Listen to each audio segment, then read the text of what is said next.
In sports, if you want to be the best, there are no off days. After weighing my options this past week, a lot of very intriguing podcasts came out to pursue me, Chris, but I'm going to buck the trend. I'm not going to be hitting the podcast transfer portal. I'm going to actually stay put here. I believe there's a bright future here for the NODpod, and though I'd like to see a little bit more NIL money. I'd like to see that coming. I thought you and I were in lockstep on this. I had my announcement ready. After much prayerful thought and consideration, talking with my family, I do want to thank you and Brian King and the entire staff of the NODpod for all the opportunities you've given me over the past 12 episodes. All right, let's bring in Mark Wilson. I'm proud of everything we've achieved together, but yes, I will be hitting the transfer portal. Okay, well, your options are going to be slim, so sorry for that reality check. Welcome on into the No Off Days podcast, the NODpod for short. We got a great show to get to today, and we will be bouncing around quite a bit. A lot of sports to get to in this week's program, but try to stay with us. Let's bring in Brian King in the control room, and BK, give us a little peek as to what we have on the show today. Pretty good show today. We got a Fred McGriff just inducted. Yes, just a Fred McGriff or the Fred McGriff? The only crime dog. The crime dog. Yeah. Exactly. Just elected into the Baseball Hall of Fame. Long overdue, but I'm glad he's in there. So we'll talk to him. That's going to be interesting. And then we'll also catch up with Florida basketball coach Todd Golden. The Gators are coming to Tampa in next week to play a game, so we'll find out about the new Gators basketball coach. What are your thoughts on Chris entering the transfer portal? Were you shocked? Conflicted? It was a little shocking, but these days you got to be prepared for those type things. I kind of saw it. I saw it coming a couple of shows ago. Actually. Yeah, well, I wasn't getting the playing time that I deserved. You kept hogging most of the segments. So do you want to win or do you want to play? That's the question. I want NIL money. That's what I want. Well, I want to be clear though. Once you're in the portal, you can come back to your team, right? You're not going to take my scholarship away from me. But that's assuming that, we want you back. Right. Yeah. I was nudged. It was suggested to me that I go into the portal by the managers of this TV station. So that's where I am. Okay. Well, all right. I don't know how to take that. All right. End of the show. I know we always have some fun stuff planned at the end. Huge upset this weekend that you guys may have missed. Really? In the sports world. Yeah. Was it the TCU loss? It wasn't Kansas State? It wasn't K-State, but it was one that kind of flew under the radar. So I'll give you a little insight into what that was. Oh, boy. I'm intrigued now. I have no idea what that could be. Yes. There was only a few upsets that I can recall. Maybe it's World Cup. It could be. Maybe we're back into the world. Did Argentina lose to someone else again? No, but that is one of the biggest upsets in the World Cup. It was big. Sounds like that was not it. But that was not it, no. This is why I'm in the portal. It's a mystery as to what we're going to talk about at the end of the show. Look, nobody lays out a tease better than Brian because it's always shrouded. It's so vague. It's so smoky. You're just trying to see through. But all right, very good. We are looking forward to it. BK will check in just a bit. If you are listening and you want to watch, go to fox13news.com/NODpod. If you're watching, you want to listen or subscribe to this here program, point the camera of your smartphone right now at the QR code on the screen, bottom right-hand corner. It'll take you to the portal of Nod, and you can click listen. And once you do, we know that given our facilities, our great staff, whether Chris is here or not, that should not impact your decision at all. Our recruitment process is second to none, and I think we will have won you over. No transferring away like Chris once you do. You just told our listeners/viewers to enter a portal. Do you realize that you want them to go into the portal? Well, I'm trying to I want them to transfer in. Oh, this okay. is a This is a recruitment, Chris. All right. That's, of course. That's why we have a QR code. I'm going to zap your QR code in just a minute. All right. So obviously, this last week, college coaching carousels start to settle down, and the biggest is out in Boulder, Colorado, with Deion Sanders landing that job, and not necessarily biggest in terms of impact in college football, but biggest in terms of notoriety. He was the name that everybody wanted to know where would he land, and he lands with the Buffaloes. But it comes with a lot of fanfare, as is the case in anything that Coach Prime does. But one of the things when he comes out and he meets his new team and he delivers his thoughts, which sounded more like a sermon or something, it's that's how he talks. Yeah. Yes. Yeah. I'm coming. Yeah. I'm coming. which was part threat and part encouragement, I think, Yeah. to these players to try to get them ready to go next season. But he announces that, hey, you're looking at your new starting quarterback, Referring to his son. Shedeur Sanders. Yeah, So, right. yeah, his son. So, he's coming with him. That's not a mystery. Everybody knew that was going to happen, Chris. But I got to think, if you're sitting in that room, if you're a quarterback on that roster, like what are the thoughts going through your mind when he talks about, I'm bringing guys in and they're coming for your job? Is Well, that fire think- you up? I Is think it depends on the person, right? So either if it's a hyper-competitive QB who says, all right, bring it on, and maybe I'll win the backup job, which is still pretty good, Deion's son super goes down. competitive? I'm going to win that backup Well, job. it's better than Well, nothing. right? I want to win the starting job. I'm going to Okay, prove. so you're going to stay and compete for it. That's Yeah. great. Now, the other guy in the room might say, he's already picked his quarterback. I'm going to hit the portal. I'm going to go elsewhere. Go to the College of the Mines. I do think listening to his introductory speech to his team a couple of times, the first time I was like, whoa, like this is harsh. Like he's telling them, I'm here and I brought my own luggage, and it's Louis. Louis being, his classy, his better class of players that he's bringing over from Jackson State, including his son. And, if you guys, this is your chance to get into the portal and get your act together. But I do think listening to it the second time, it was kind of old school, right? He was challenging them and saying, this is the way it's going to be now. We're here. We're going to compete. Now, the funny thing is, the day before, he told his former players at Jackson State, do not enter the portal because when you go into the portal, there's no guarantee you'll come out. So here he is, though, telling his new team, hey, it might be in your best interest to go ahead and get in that portal. And you could see a little peek behind the curtain there, the psychological advantage that Deion Sanders brings. Not only did he bring that as a player, but the swagger as a coach. They're in lockstep. And I think if I'm a fan of Colorado football, man, I love that. Not because like we're coming off a disappointing season. We used to have a great program. Oh, they used to be part of the, one of the elites in college football. And now you have a guy that sees that, understands how wide that chasm is, and it's really going to take, a focus and a challenge that he issued. So, but with that, we get into the transfer portal, and Sanders is one that we knew was going to happen because he's, of course, the son of the coach. But, have you kept track of the transfer portal ticker? Do you know what number we're at? It's almost impossible because it's that number's going up daily. But as of this taping, there were just shy of 1,000 players in the portal, and that number is expected to go well beyond 1,000 because, so now December 5th is the most important day in the college football calendar. That's when the transfer portal opens. Yeah. That's how these coaches are going to fill their rosters or try to protect their roster and re-recruit players to stay on their squad. So there's a 45-day window from December 5th to January 18th, and it's going to be nuts. And that number is going to, as bowl games are completed and teams have played in their final bowl game, you're going to see more players hit that portal. So it's amazing what's going on now. And out of last year's, there were about 1,000 last year in the cycle that entered the transfer portal. You know how many of them found new schools? How many? 30%. That's not good. No, so either, and again, just where are they transferring to? Well, Foot Locker? I mean, where well, that's the thing here, and that's what the NCAA has to figure out, right? Which is a toothless entity when it comes to this transfer portal. They have some rules and some guidelines in place, but no one's enforcing it, right?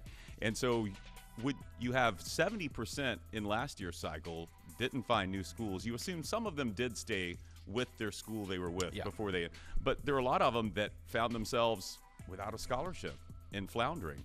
And if you look at, let's take Colorado with Deion, some of these guys, you didn't go to Colorado with the expectation of you're going to play in the NFL, probably. Now, you're, bigger programs, I'd say, Ohio State, Alabama, Georgia, probably 90% of those guys think they're going to play in the NFL. I don't think a lot of the players coming to Colorado think that they're bound for the league, so they're looking to actually use their scholarship to gain an education and a degree and further themselves in a career. Now, you go into the portal, 70% of you aren't going to find a new school, and you don't have your scholarship. It seems like the whole institution's kind of lost sight, and I know that the term student athlete was bastardized a long time ago, but it seems like they've really lost sight of taking care of the student in this. Well, among the big names that are hitting the portal, so DJ Uiagalelei, the quarterback of Clemson, and these are just the quarterbacks that I kind of looked up. Devin Leary, NC State, Keaton Slovis, Pitt, off to his now, third school. Spencer Sanders, Oklahoma State. So you have big-time quarterbacks. I love the free agency aspect of this in college football. I mean, in an ideal setting, it's back what it used to be, and a guy commits to a school, he stays at that school. But the problem is the entire landscape of college football has changed because coaches, they don't last. Either they're leaving the first time they have an opportunity to go to a bigger program, or they get fired because they have unmet expectation, or the school itself is like moving conferences and changing all that kind of stuff. So nobody else is holding those parties accountable, but yet they have the control of the players to be able to control where they go. And so I think that this is a key component in terms of giving the power back to the student athlete. But I think in conjunction with NIL, I think this sets up what can be it just gives me like an unsettled kind of a dirty feeling a little bit. Right. I mean, if you're able to like say, hey, Caleb Williams, why don't you come out here and play, for Florida State? And, our boosters have about $10 million. Yeah, and things like that are happening. I mean, Right. I mean, like Drake May over at NC State. I mean, hasn't there been an offer issued for him, like a price tag? There are reports of, salary that's much nicer than anything, that most people can make right now for his services. Who was the quarterback? I'm drawing a blank here. There was another one who has said that there's an offer on the table for him to go play for a major college program, and that's where the tampering comes in. Like, you're not supposed to tamper. You're not supposed to use the NIL collective money to lure players, but, still conversations are had between in third parties. Like a player makes it known to a coach, hey, I'm available if you can get, the right setup for me. And that's where it gets really dicey with some of this. Well, scholarships are not guaranteed from one year to the next. And so any one of these players can lose their scholarship, based on what the coach decides is best. And so, this is, I like the ability for players to go. It means that your recruitment doesn't stop once you sign your letter of intent. The recruitment continues. Oh, and they love that. They get that ego stroked another round of being told how wonderful they are, and yeah. Well, I mean, but at the same time, you have big programs, like in Alabama, that, runs, about 3 deep with guys that could potentially have futures in the NFL, and you get buried in the depth chart. You don't get seen. You don't get an opportunity to play.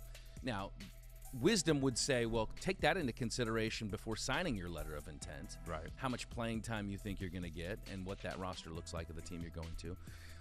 But I think it's like, well, there's always guys that rise up and get an opportunity that you weren't expecting, and it kind of blocks your way to your starting ability lineup to start. So, again, I'm okay with transfer portal. Yeah. I don't like NIL, and that's also not saying that I don't think college athletes should be getting compensated. But I would like a salary cap, some type of way. How like drafted players are slotted. These aren't like open negotiations for. There's a range of how much money you could potentially make. Yeah. I think the best way to tie NIL money is to the production on the marketing side of things. Is this player's likeness being sold in the team bookstore for jerseys? Is there, is in video games, that type of stuff?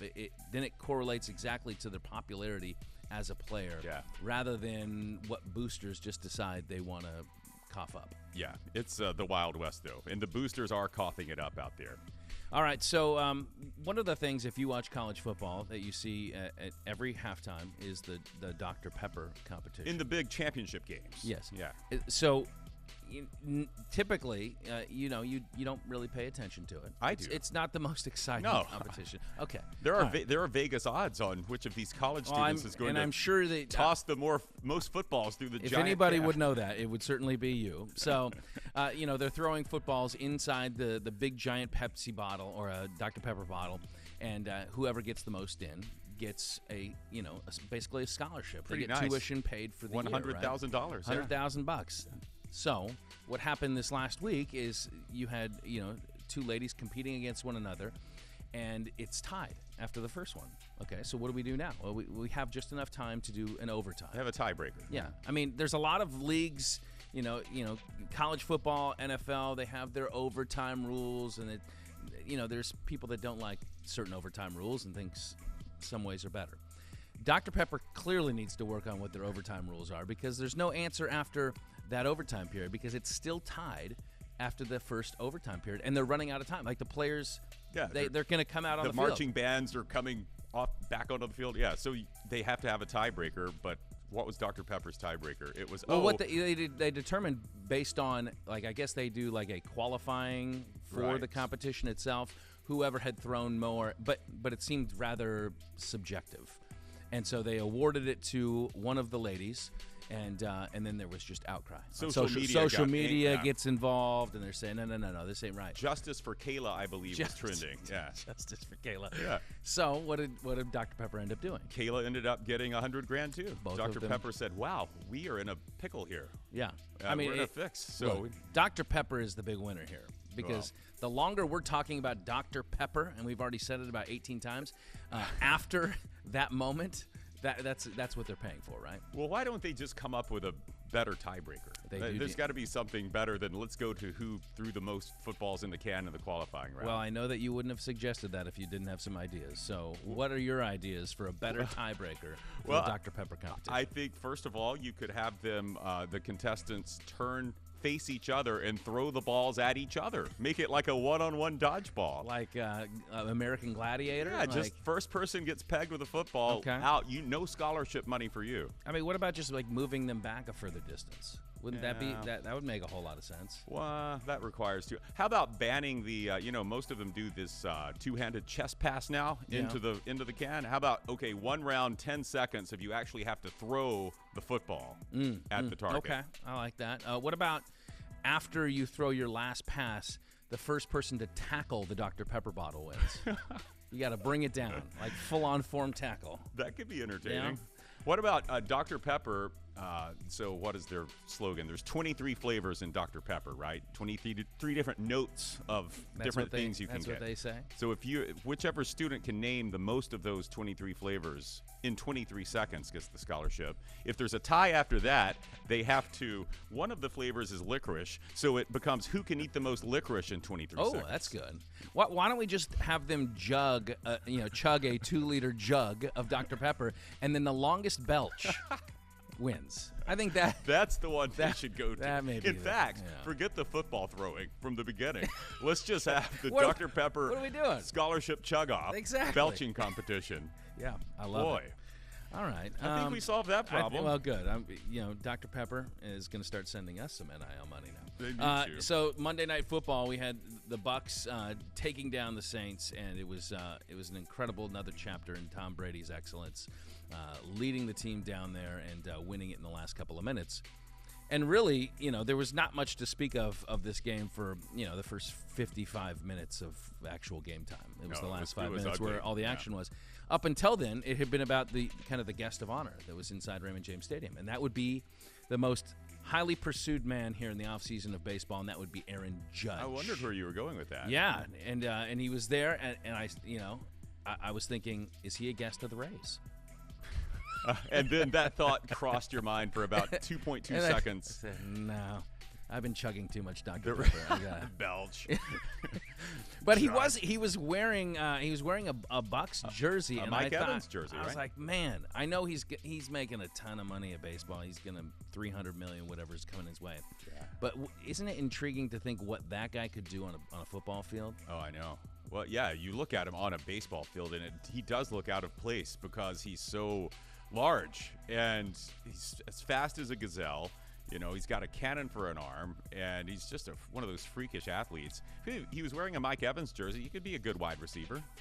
Yeah, I mean, tight end, to me, yeah, he would be the perfect tight end. Yeah. I mean, he's big and strong, and I don't know if he's as fast as a gazelle. He might not be. I don't know how fast a gazelle is, to be perfectly honest. Well, let's find out.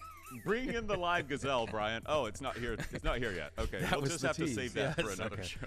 That was the upset he was talking about. So it kind of made me think, like, in other sports, we always talk about guys that, well, man, it's typically basketball players, right? Like, Well, LeBron James, like, Yeah. could he have played football? I know that he thinks that he could have played football, and there's probably little doubt that He would did be in high successful. school, right? Or at least I maybe believe so. freshman? Okay. Yeah, but I mean, the guy's he's obviously built. He's huge. He could catch a lot of passes. He'd win every high fade in the back corner of the end zone. So, Yeah. but I think of a guy like Giannis, the Greek Freak. I think he would be one of those guys That's that I on would my put in list. the mix.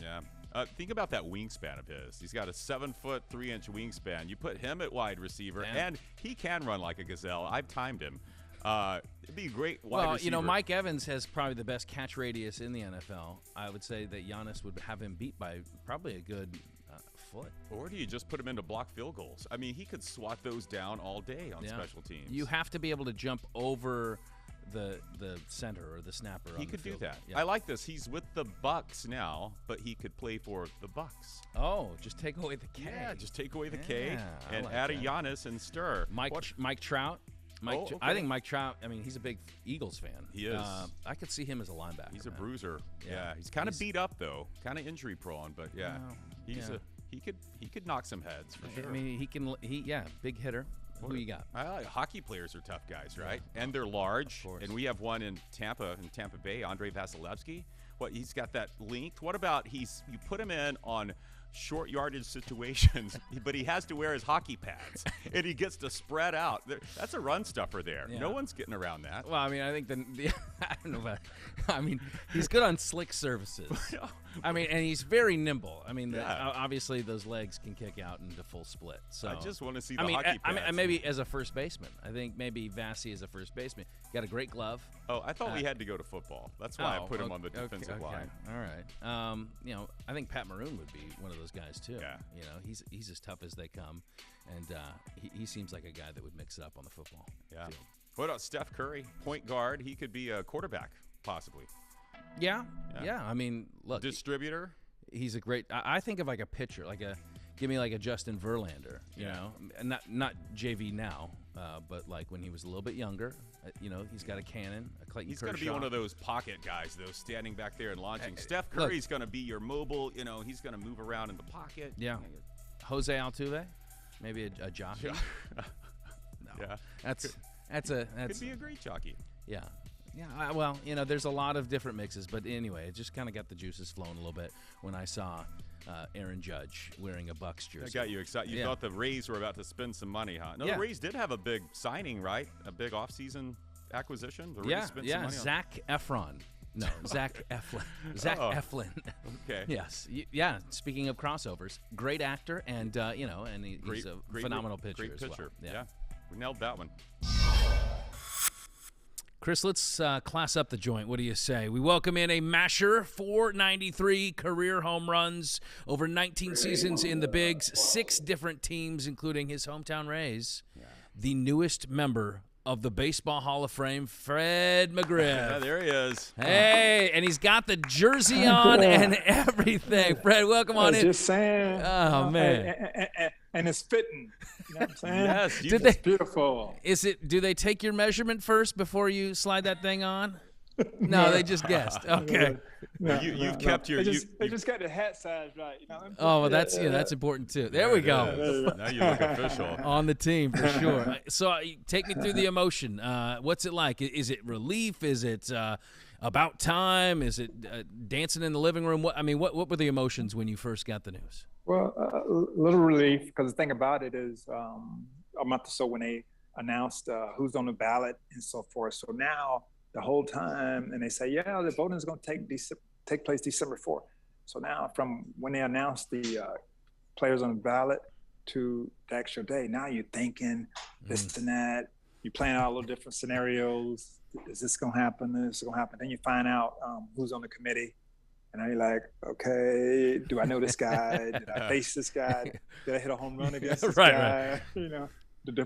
Playing out the different scenarios. And then yesterday was a tough one, because now you're like, okay, it's 24 hours before the actual vote is going to come out. And they had told me, like, yeah, Fred, if you make it, they're going to give you a call 7:30 or so, 7:15. They're going to give you a call and everything.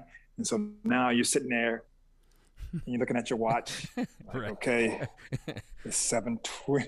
So when your phone finally rings, you're like, yes. Yeah. That's it. That had to feel like such a rush of relief for you.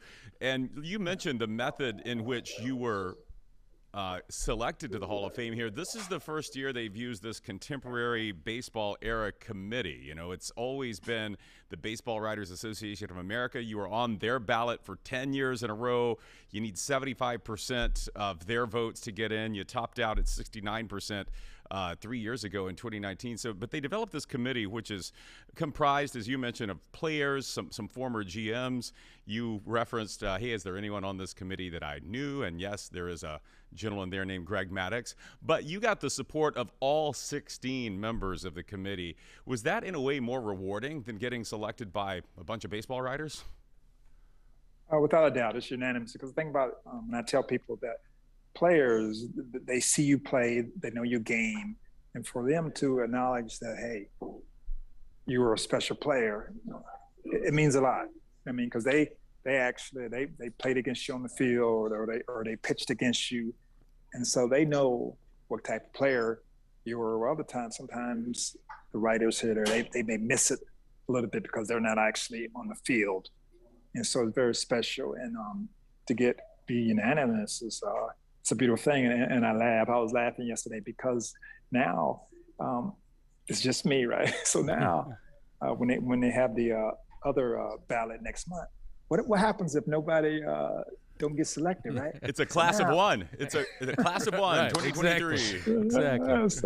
So in July, it'll be all me, all crime dog. Man. So, you mentioned teammates and Maddux, but, you got a lot of former teammates that are in the Hall, between Glavine and Maddux and Smoltz and Chipper and all these guys. What were the conversations like over the years when it would come back around? Would you talk to these guys about it? Would they encourage you?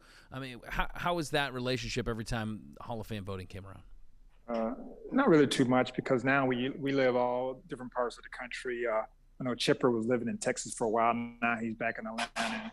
I won't say Maddux is out in Vegas, and Smoltz is in Atlanta. But Smoltz does so much on TV that he's all over the place, and I'm down in Tampa. So usually you really don't say too much, talk to the guys about it too much. But usually if you're at a golf tournament where those guys are at, but we won't really talk about the Hall of Fame. It's more like what's going on, how's your family, and so forth. But during the course of the year, we run across players, and they're like, man, Fred, your numbers, man, you're a good player, man.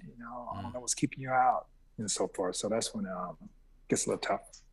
You mentioned residing in the great city of Tampa, and I want to take it back to where that Hall of Fame career really got started, playing here in our neck of the woods. And it kind of goes back to this story of you played for Jefferson High School, but I believe it was your sophomore year you did not make the team. It's crazy to even think about that. It must have been a good team.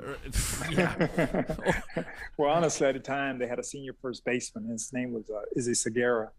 And so I'm telling myself, like, Fred, there's no way you're going to make this team. They got a senior first baseman. So I tried out for the outfield. And I had never played the outfield before.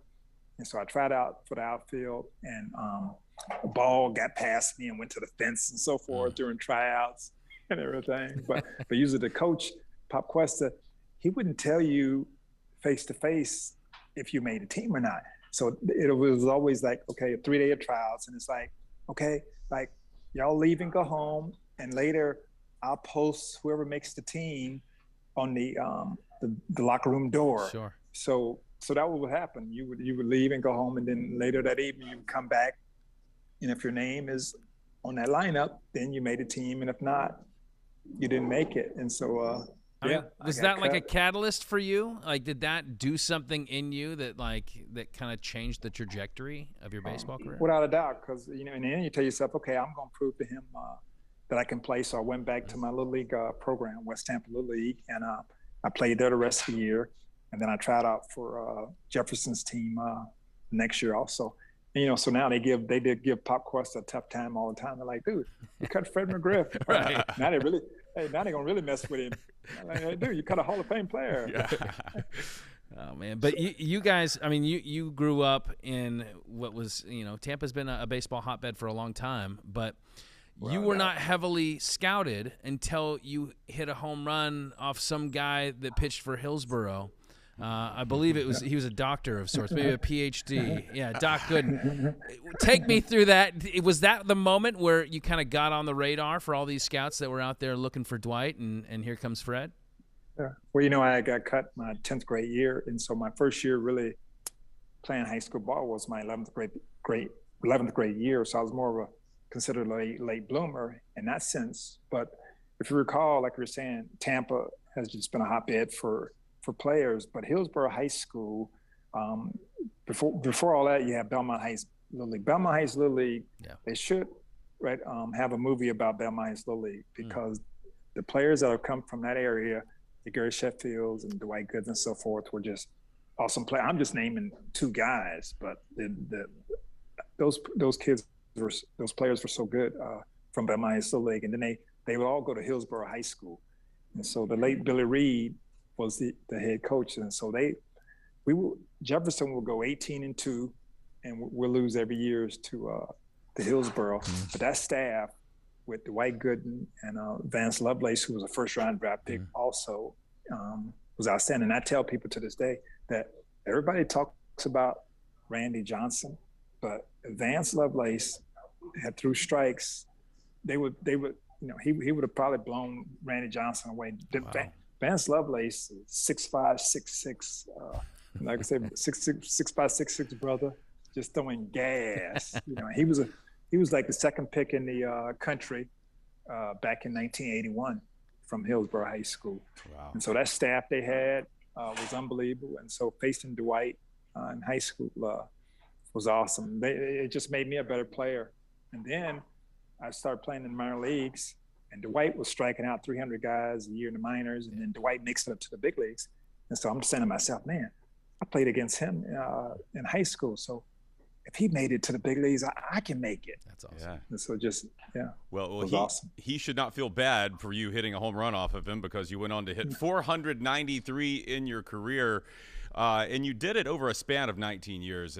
You were prolific in many different eras, but I want to talk to you about some of the names that have been on the Hall of Fame ballot with you over these past few years. Are names like Albert Bell, Rafael Palmeiro, Barry Bonds, Roger Clemens, guys whose careers have been tied to and tainted by what's become known as the steroid era, really mid-'90s to late 90s and early 2000, when you were playing very well into your prime. Was in a clubhouse, was it pretty out in the open what some of these guys were doing to get an advantage? And you, as a slugger, when your numbers are being compared to some of these, did you feel pressure at any time to also use any kind of performance-enhancing substance? No, because my problem was just trying to make contact. Because if I could make contact with the ball, I was going to hit my doubles and home runs and so forth. It was never an issue.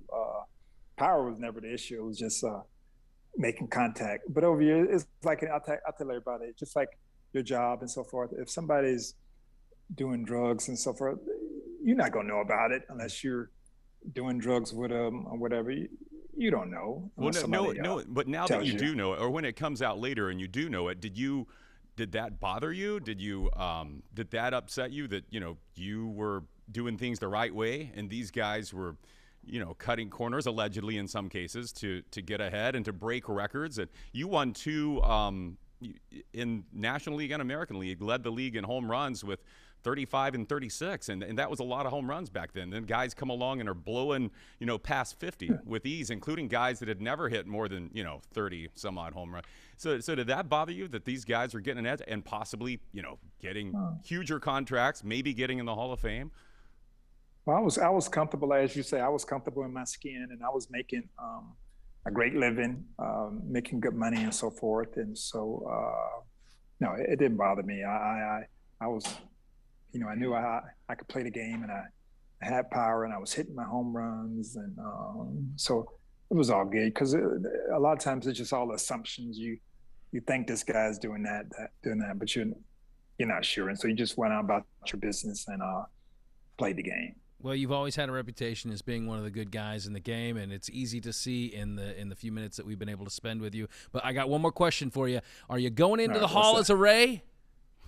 Hey, at this moment right now, I'm not sure. We're gonna have some discussions, and we'll see.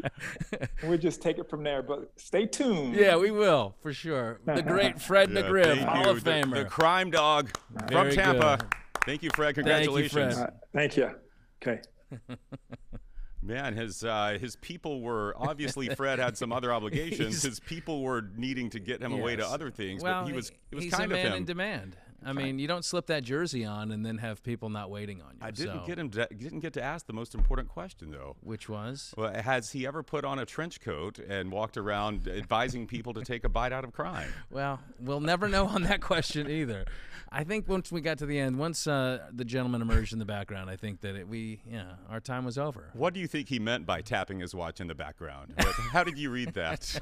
I think it was, check out this new Apple Watch. Yeah, Rolex. Very good. Well, the time that he gave us was great, and so he is one of the guys that represents our community very well, and it's a wonderful honor, the honor of a lifetime to go into Cooperstown. It's our first Hall of Famer we've interviewed on the NODpod, I believe. In baseball. Did I miss one? In baseball, yeah. I think you've spaced out for a couple of episodes. Well, you had several secret interviews without me. That's true. Yeah, that's where I get my Hall of Famers, in the secret ones. Well, I know all our Gator fans here in the Tampa Bay area, Chris, are excited for the big game next week in our own backyard for the Tampa tip-off. It is Florida, Ohio, and joining us now on the program, the new head coach of the Florida Gators, Todd Golden. And Todd, I say new, but you were hired 9 months ago, so not quite new, but just a month into your first season here up in Gainesville. And you faced some challenging non-conference teams to this point. What have you learned about your squad? Yeah, we're definitely a work in progress. I think we've had some really good moments and had some not so good moments so far. But overall, pleased with the progress. Thought we played some really good ball last week, and heading into the last couple of games here in our non-conference, we have some more opportunities to see if we can knock off some teams here before getting into SEC play. Well, it's always nice to kick things off on the right note when it comes to the rivalry game. You guys went into Tallahassee last month and picked up the first win up in Tallahassee in, I believe, a decade. What was your impression of the first installment of the Gators-Noles matchup?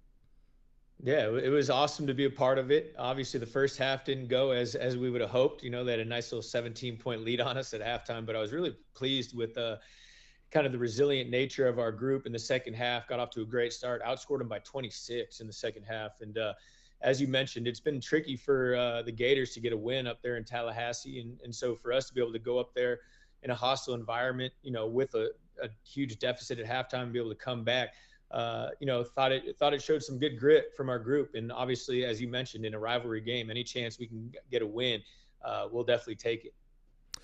I mean, when you came in, you inherited the big man, Colin Castleton, and a staple for your team, but you also had to bring in some new guys and kind of get this thing together on the fly, as is typical when you get transfer guys. But, your impressions of Kyle Lofton and Alex Fudge and Will Richard and their ability to kind of jump in and get the system going on the fly. Yeah, well, and Colin is really part of that group too, to be honest, because when we first got here, we weren't sure he was going to come back. He was kind of evaluating his professional options and kind of seeing what was the best route for him. And so we thought it was a huge win just to get him back and to be a part of this in year one and help us get this thing going in the right direction. And speaking about the transfer specifically, Will has been someone who's, been fantastic since he's arrived. A great young man, obviously playing at a really high level. But every one of those guys, whether it's Kyle, Trey, or Alex Fudge, they've all had their moments where they've been really, really helpful to help us win games, help us kind of get this thing going in the right direction. And you think of Will, Trey, and Alex Fudge, those guys are pretty young. A couple of them only played 1 year before they got here. Trey had played 2. But guys that, we hope will continue to grow and get better within our program. But, Trey's had 3 20-point games already. Will's shooting at an insanely high efficiency rate. And Alex Fudge is really coming on. He's played his best basketball lately, so I'm hopeful he will continue to go as well.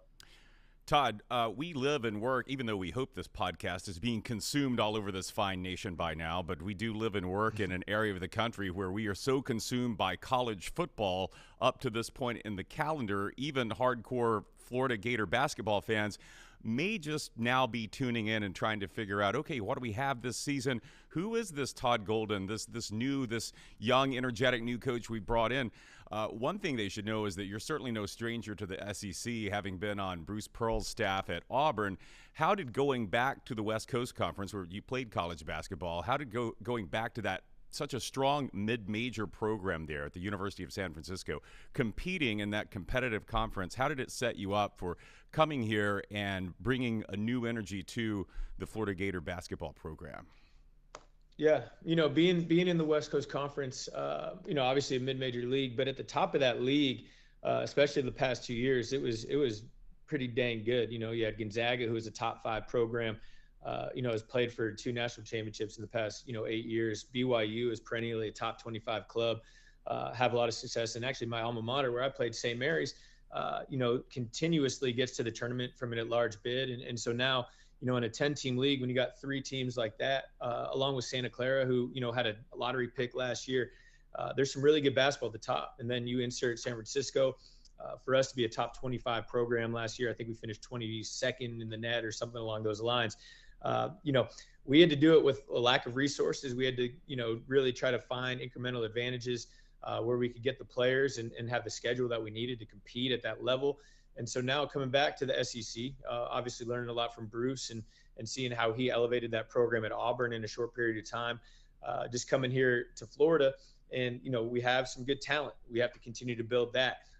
But we have the resources needed to compete at this level as well, which is really encouraging for me being the head coach. We're going to have to go into Rupp. We're going to have to go beat Alabama, Tennessee, and to have the same, similar resources to them gives us confidence as a staff and as a program that over time we'll be able to compete with those guys. You mentioned your time at St. Mary's, and that's where you went to school. And you when you left, you were the all-time field goal percentage leader. Is this correct? Free throw percentage. Okay, free throw percentage. And then you were topped by Matthew Dellavedova. Did you have strong words for him? Yeah. It was one of those things where especially once, he kind of carved out his NBA career, and after winning the championship with Cleveland, I can't remember what year it was, but right after that, he signed like a 4-year, $40 million deal. And that kind of was like, all right, if this guy was the one that kind of took the throne from me, I'm more than happy and more than willing to kind of pass it off to him. But Randy Bennett, he's always done a really good job of kind of finding those undervalued guys, whether it be Patty Mills, who's still playing in the NBA. He was my backcourt mate my senior year. Dellavedova back in the NBA with the Kings now. You got Jock Landale, who, was a great player for them, is now a really good player on the Suns. Tommy Kuzi, their point guard last year, is playing with the Spurs. It's a really small program up in the hill there in Moraga, only 2,700 kids undergrad. But they produce NBA players, and they've been consistently really, really good since, I was there in the early 2000s. And, that's just being a part of that program and understanding how to win with less is something that we hope to, bring here in terms of that spirit and mentality. Yeah, Moraga, California, beautiful part of the country. That's what right I hear. It's I would very love to nice visit up there. Hey, yeah. let's talk about free throws, the sexiest part of the game, probably. It's not. But it's one of the most important, and it frustrates basketball fans to no end when you see a talented team that just cannot hit from the stripe. So, what do you do, given your background, when you have a player where it's just not connecting from the free throw line, but you got to have them in there in those clutch moments? What do you do with them when you're helping them overcome whatever it is that's not clicking when they're shooting free throws? It's one of the trickiest things, in terms of working with guys and in terms of getting them to be comfortable. I think that's, kind of the most important part of it, but there's really only so many things you can do to simulate that game experience or that game moment, because that pressure and that human nature element is really, really hard, to duplicate or replicate in the form of practice. So it's really about reps, but trying to find ways to make guys uncomfortable in practice and kind of get through those moments. Knock on wood, we've been a good free throw shooting team this year. I think, we're 74, 75%, somewhere along those lines. Colin has improved from the line this year. And a big part of it also is making sure the right guys are getting fouled, in big key moments down the stretch. You want to make sure the ball's in the hands of the guys that are comfortable up there. And so for this team specifically, it hasn't been a big issue, but it's always something that's on the back of our minds to make sure that we're putting our guys in the right position to be successful. And then in those moments where the game's on the line, just making sure the right guys have the ball in their hands. When you graduated, Todd, you did not go immediately into coaching. Was that something that you just kind of backed into? Did you know that you wanted to coach basketball? How did that work out? Yeah, I played 2 years in Israel professionally after, graduating from St. Mary's. And so I was over there, living in Haifa, Israel for 2 years. And basically when I finished up my second year, I kind of felt pretty good about my quote unquote pro career, going from a guy that walked on to playing a couple years, getting paid. And honestly, I just wanted to kind of live a normal life for a little bit. And, coaching is a profession that dominates your time and is, really has to kind of be put first. So I wanted to see what else was out there and sold advertising and did marketing for a couple years. But it really just wasn't motivating me. It wasn't something that I was super happy doing on a day-to-day basis. And when I did get back, into basketball, into coaching with Kyle Smith at Columbia, I felt really comfortable and confident that I made the right decision really just after a couple weeks. Well, let's combine your marketing background and this upcoming game in Tampa. Give us the sales pitch for Ohio, Florida, meeting in Tampa at Amalie Arena coming up next Wednesday in the Tampa tip-off.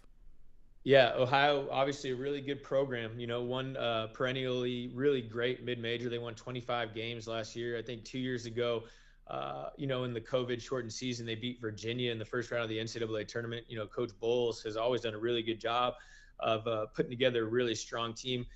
This is a tough game for us. This is a team that comes in without a lot of, quote-unquote fanfare, but within our profession and within college basketball, everybody knows that it's a really, really good program. And one that's going to be hard to prepare for, and a game that's going to be really challenging for us, and could be a great, preparation for, a first round NCAA tournament game or something where you're not super familiar with the opponent, but you get them on a neutral floor and anything can happen. So it's going to be a really good game.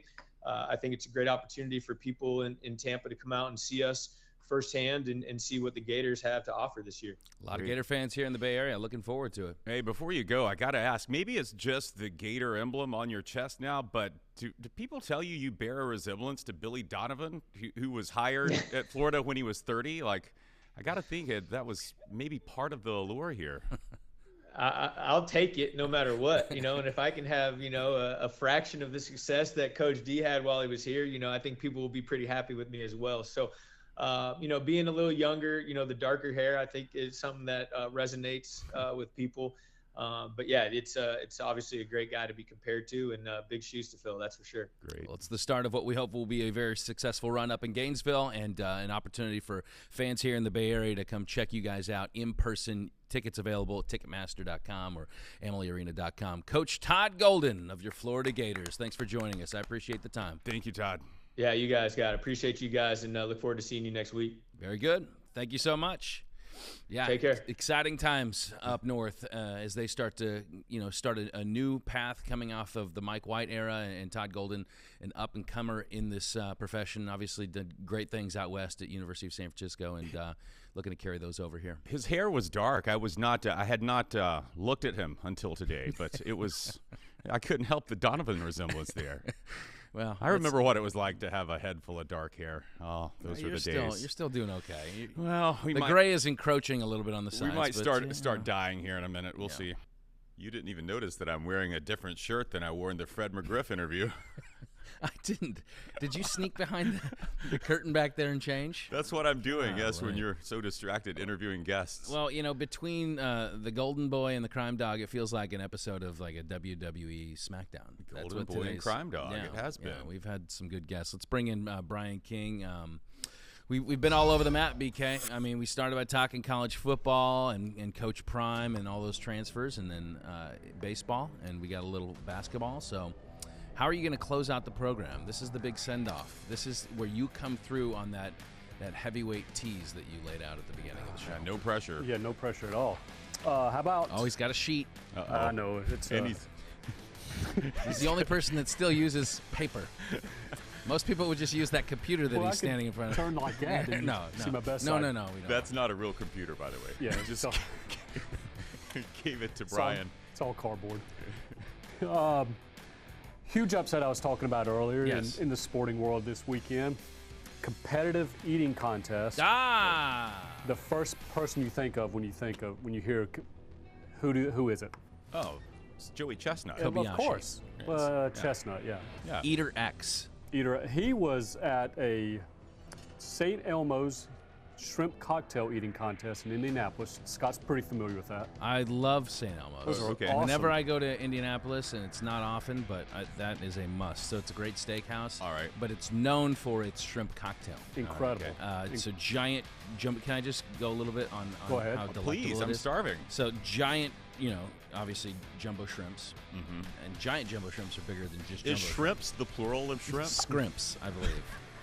And then, but their cocktail sauce is like, man, it'll like clear you out. If you have Okay. any sinus issues, the chunks of horseradish in there. Ooh. Oh, it's so good.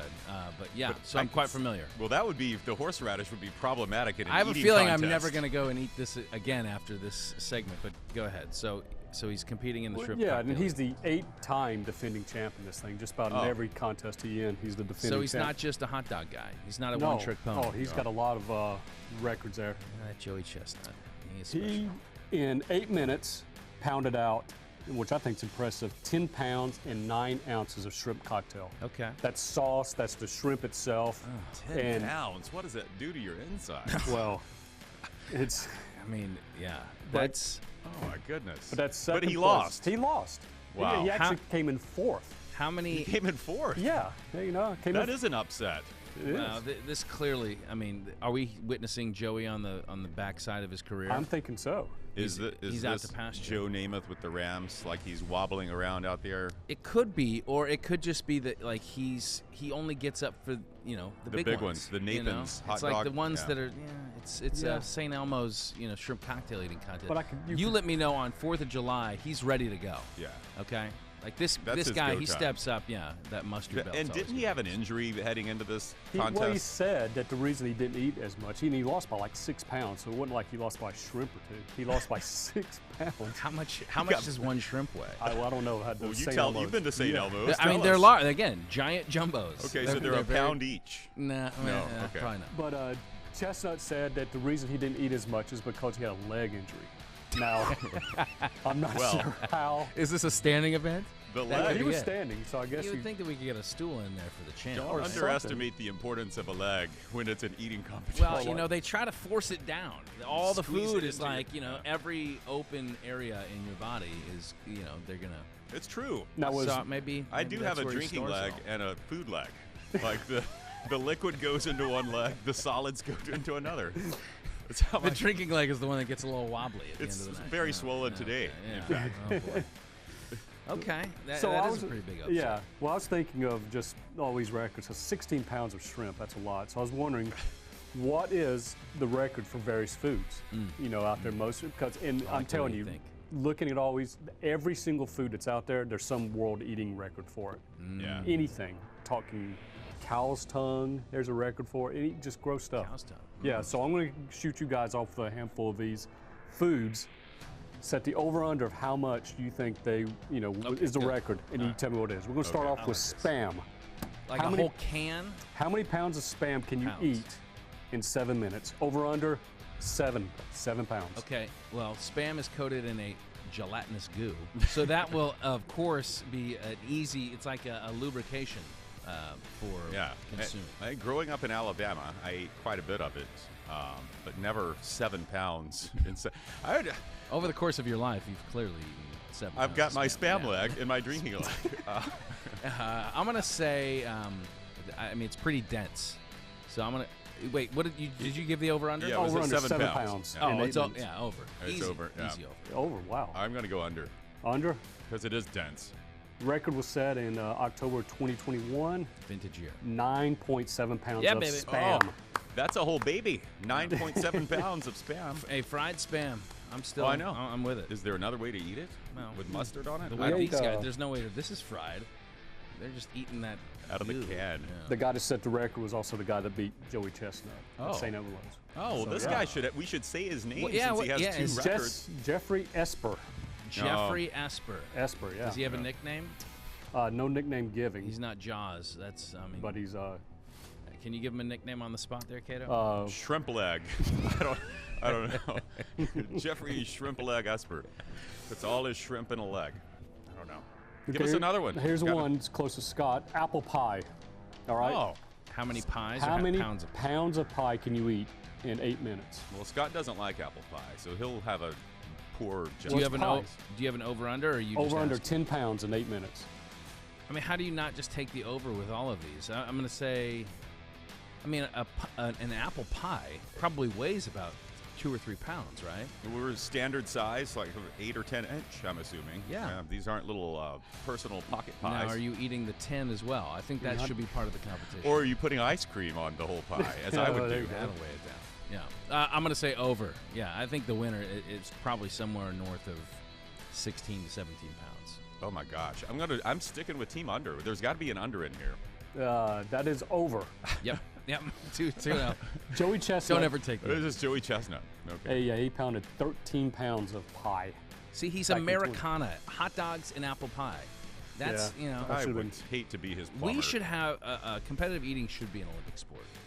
I'm pretty sure it should be. Yeah, if it's not already. You're pretty sure it should be. Yes, it should be. Go USA. All right. Okay, I got some in Cato's wheelhouse here. Oh, under. Butter. Oh, He's a big butter guy. I once drank a bowl of butter in college for $5. Okay. I was I'll not pay ri- you $6 to do it right here on the podcast. I know. I was more desperate for money then. Yeah. I was not right for a few days after that. How many quarter-pound sticks of butter can you eat in 5 minutes?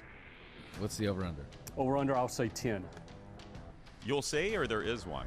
Well, I mean, I haven't seen the Vegas line. I don't know Okay. if MGM's put out a number, but I know what the record is, and I'll just set it at Okay. 10. So sticks of butter and Sticks how of much butter, minutes? 5 minutes. Quarter pound Is it of, frozen butter? Is it melted butter? I don't is know it room those. It temperature? could It be- matters. I'm sure it's sticks of butter. I don't think Are you a it's- butter out of the fridge guy? Do you guys keep it out at Yeah. your house? Yeah. Oh, really? What are you talking about? Don't People you, that put their Brian, butter don't- in the fridge, like, how do you then put it on the toast? How do you put it on? I will grant you it's difficult. You have to you have to plan and get the butter out like an hour in advance when you want to eat This it. is horrible planning. No, you need the butter. That's why they have buttered dishes. It sits on the counter. No, don't put it in the fridge. You don't unless you have like the parquet, like it's kind of the soft butter. Then that makes I don't, sense. but I do have a knife warming drawer. I warm my knife up Yeah. before I slip it through the butter, and all right, that's I'm gonna go over 10. I think that butter is just no. easy. There's no way this is the over. That would kill someone. I'm gonna say under Under. 10 pounds. It is 7 quarter-pound Yes. sticks. So I it is got under. one. Quarter pound sticks. Yeah, so that's almost 2 pounds of butter in 5 minutes. I've never even seen a quarter pound You stick. know what that would do to your arteries? 2 pounds of butter in 5 but minutes. what would any of this? What would 20 pounds of shrimp cocktail do? Or Well, I just feel like the 800 butter hot would- dogs, whatever they. I mean, these people are crazy. But there's no way that they're processing all of this stuff, right? Like they go in the back and that's the real scene. No, that it's should be not. the Yeah. No. that should be the for subscribers only. Oh, gosh, I'm actually ill now. I'm so hungry. Do you have any others? I or got we, one more, Okay. or unless you want me to end it. How about Part of me wants. baked beans? How many pounds of baked beans can you knock out in 2 minutes? Over That's under 6. 6 pounds. 6 pounds of baked beans in 2 minutes now. 2 minutes. And now is there bacon chunks? There's always things that I just heard baked beans. Okay. So I'm sure it's not. Again, I'm gonna. Streamlined. It's gotten me to a 2-1 mark at this point. I'm gonna take the over. I think baked beans. I mean, that's really dense. Again, goo is a big part of baked Yeah, beans. brown sugar, So sure. I think that's going down nice and easy. Now it's 2 minutes. It's not the Mm. standard 8 minutes. good. Brian's speaking to me here. The under. We're going under. Was but it you know 6 these pounds, right? these people when they do this, they don't have like the function that like swallows. They have So, like, an open it's gullet. An open, Like that's they all it ju- is. A portal. I'm They have telling a you, portal. it's just Gullet. it's a transfer portal. It's where the, You don't want to be a part of that transfer. I want to tell you. not on the other side. But yeah, let me go over. I'm going to say we're somewhere around 8 pounds. oh my gosh, that's a lot of beans. It is 10 pounds Oh, yeah. over All right. In This 2 guy- minutes? in 2 minutes. This guy ate 10 pounds of baked beans in minute 45. So he had time to spare. Man, This guy's got to be dead. Hey, Well, the magical fruit. The more you eat, Yeah. the more you don't want to talk about it anymore. tell you what, we've learned some things today. I think so. Yeah, We're better for it. Great show, and as always, Brian, a classy way to send us off.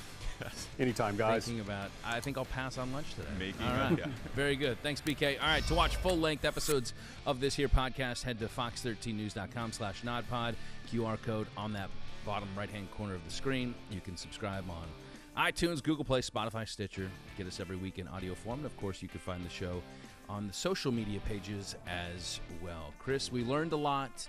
We learned about a lot about consumption, a lot about college basketball, Yes. a lot about the crime dog Fred McGriff and his up-and-coming starts here in Tampa Bay.